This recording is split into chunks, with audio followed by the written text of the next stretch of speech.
Conférence à matin, c'est pour faire un résumé de première activité qui fait déjà dans Haïti Printemps de l'Art. Haïti Printemps de l'Art qui était lancé le 14 janvier, qui a continué jusqu'au 31 janvier.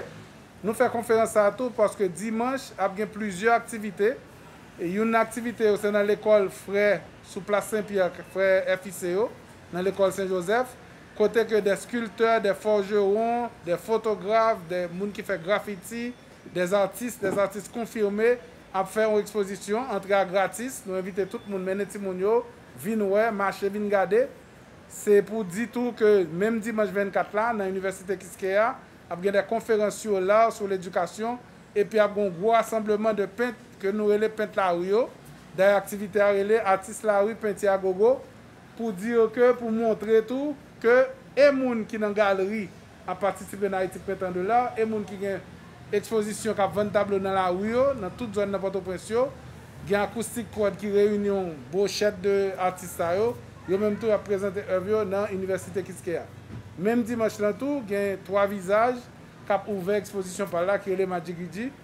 Et il y a une bonne activité qui a faite dans le cadre Printemps de l'Art, dans toute principale galerie, musée et espace d'exposition qui est dans l'aire métropolitaine entre Port-au-Prince et Pétionville, arrivé juste au Marseille et Fermat.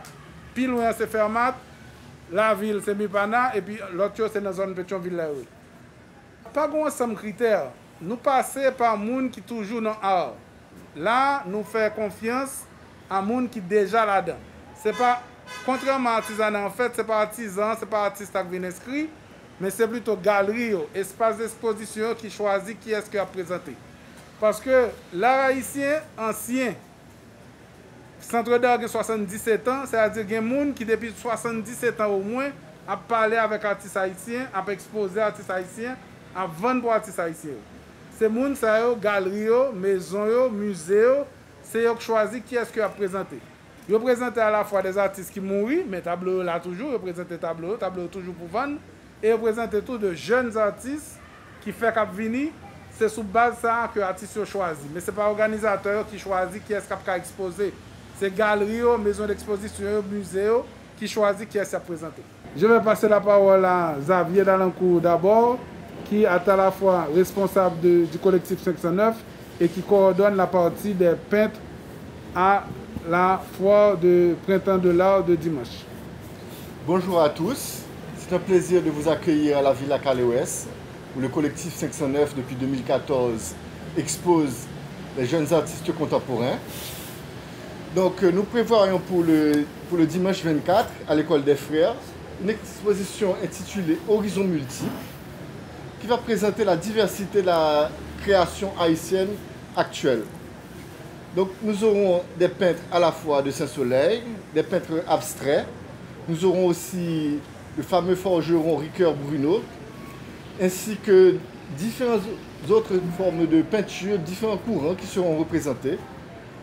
Et nous espérons que le public viendra nombreux pour apprécier la richesse et la diversité de nos horizons, de leur multiplicité, de notre créativité sans limite.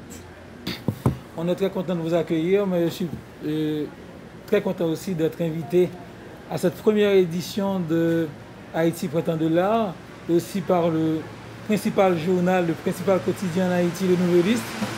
Et puis c'est la première édition et on a invité, c'est le Festi-Graffiti.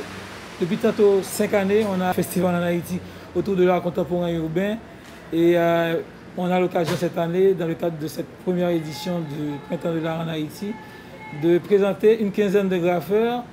Il s'agit d'Assaf, de Adou, de Vicky, de Zebra, d'Oligar, et je ne vais pas tous les citer, mais ils seront une quinzaine pour graffer autour de 2 thèmes, puisqu'ils ont 2 panneaux pour le faire, c'est Haïti Printemps de l'Art et l'écologie.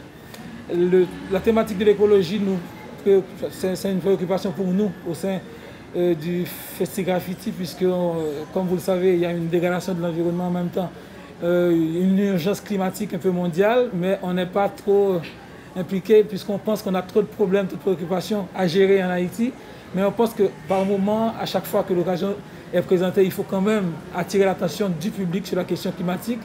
Et c'est pourquoi, parmi les thèmes qui ont retenu, la question écologique est au centre de cette exhibition qu'on aura dimanche prochain. Et aussi, on aura l'occasion aussi de découvrir le visage des graffeurs qui, en général, travaillent dans leur intimité, travaillent sur les murs, entre guillemets en cachette. Et cette fois-ci, on aura aussi la possibilité de leur poser des questions sur leur travail respectif et aussi leur travail en général qu'ils font dans la ville et dans leurs projets personnels. Voilà. Je dois dire que pour nous, c'est une satisfaction. Satisfaction surtout d'avoir pu réunir tous les opérateurs culturels autour d'un projet.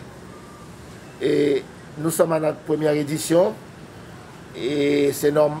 Probablement, il y a des failles, probablement, il y a des secteurs qui ont été oubliés, mais dans l'ensemble, je peux dire qu'il y a un enthousiasme, il y a un nouveau souffle qui est en train de se développer autour des arts plastiques. Je demande aux artisans, aux artistes de la province d'être patients. On arrivera à eux bientôt. Ça prendra peut-être 2 ans, 3 ans, mais je pense que cet événement peut devenir un événement national, se déroulant sur tout le territoire national, en tout cas dans certaines villes de du pays, comme on le fait pour Livre en Folie. L'intérêt des galéristes, l'intérêt des artistes ne fait que nous réconforter dans notre choix d'avoir lancé cette première édition.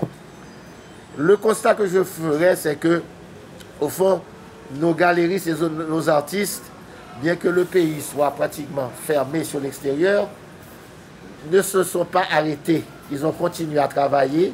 Ils ont essayé de trouver d'autres formes, d'autres manières de vendre leurs productions, leurs œuvres. Et ceci nous montre aussi l'importance des réseaux sociaux, l'importance de l'Internet dans ce qui va être le commerce des arts dans les années à venir et qui est déjà très important. Donc, nous devons avoir notre vitrine sur le monde à travers l'Internet. Nous devons être présents et même si les gens ne viennent plus en Haïti, mais à travers l'Internet, ils pourront être en contact avec nos créateurs.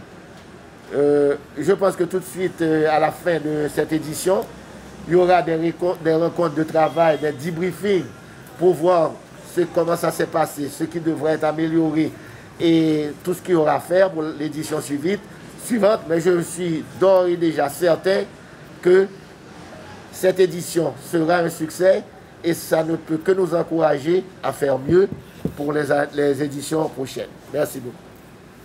Un petit monde qui a fait déplacement, merci beaucoup. Il y a une visite que Xavier Dalancourt va faire nous faire de l'exposition qu'a faite dans l'espace Villa Calewesta, que le collectif 509 réunit 10 peintres qui présentaient œuvres. Mais invitez-nous à suivre Xavier pour une visite des lieux. Merci beaucoup.